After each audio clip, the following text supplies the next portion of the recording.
Hello once again, and welcome to episode 35 in The Facts About Life. Today, I'm going to talk about the sacred. That which is sacred is sacred because it has been endowed to humanity by our Creator, God Almighty, who put us in charge of this planet.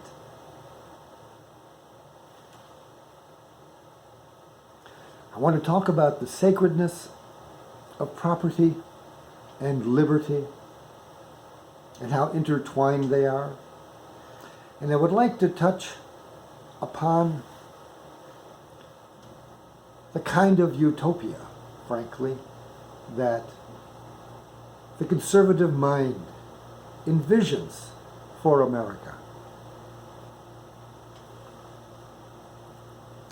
It is no doubt for the interest and well-being of the next generation, as well as for the well-being of the present generation, as well as for all people everywhere, that property and liberty should be held in sacred trust.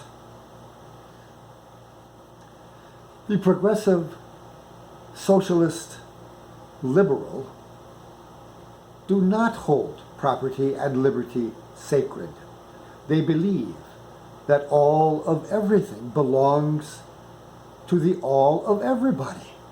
They believe that governmental redistribution of wealth will make us all more equal and well taken care of. Their agenda of taking from the haves and giving to the have-nots is such misguided foolishness. Democrat, socialist redistribution schemes get funds from plundering private property and confiscating the capital so very necessary to progress and economic improvements. Improvements that benefit all of us. Such plundering devours the capital required to fuel innovation and progress.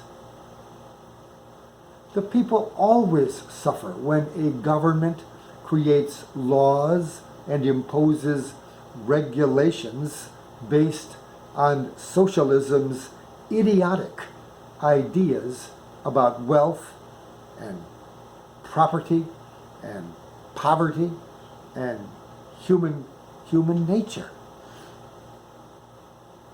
When a society has entered upon this downward spiral of property confiscation for wealth redistribution, both civilization and liberty are at risk of destruction.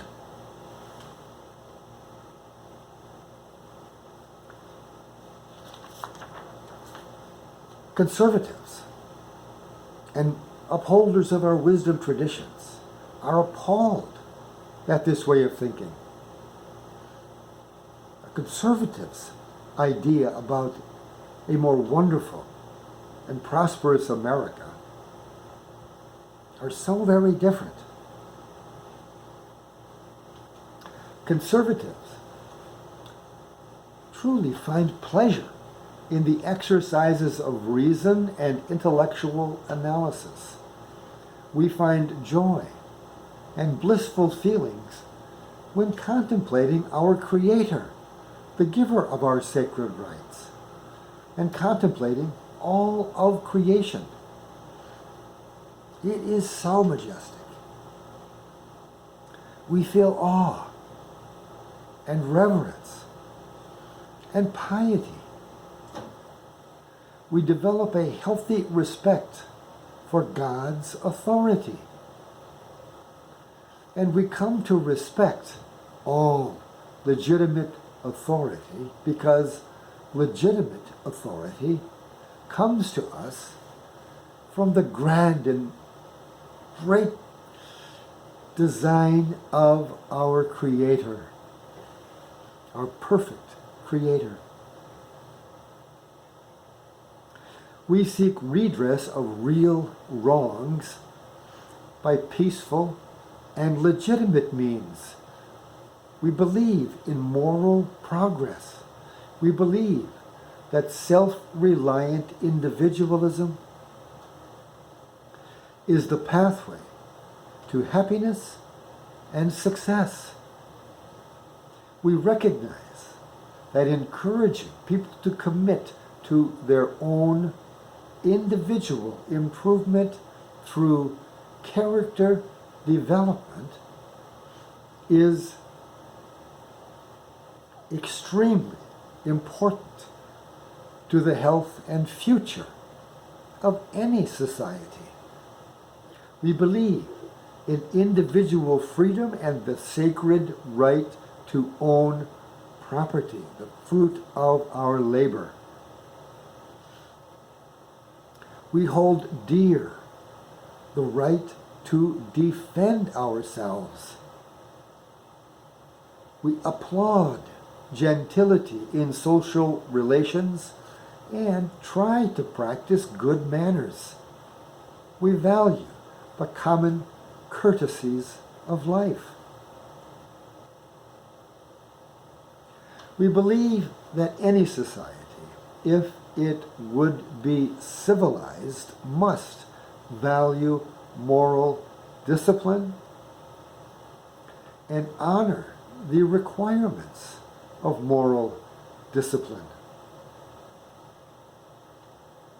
All civilized societies necessarily have a proper respect for the permanent institutions of authority that guarantee safety and security. All civilized societies safeguard liberty by upholding lawful guarantees for the beneficent and sacred claims of property, that we have the right to individual ownership of ourselves, and ownership of our material possessions, and ownership of the fruits of our labor. That is a world that will be a great and grand world to live in. Let's preserve it and work towards it. And support all those people that also seek for this form of government and society in which we may all live amongst one another peaceably, with pleasure, happiness, success, fulfillment, and all the grand and great things that human life has to offer. Certainly, I wish this for everyone, and most especially for you. Well, goodbye for now. I'll see you in the very next episode. Goodbye. I love you all.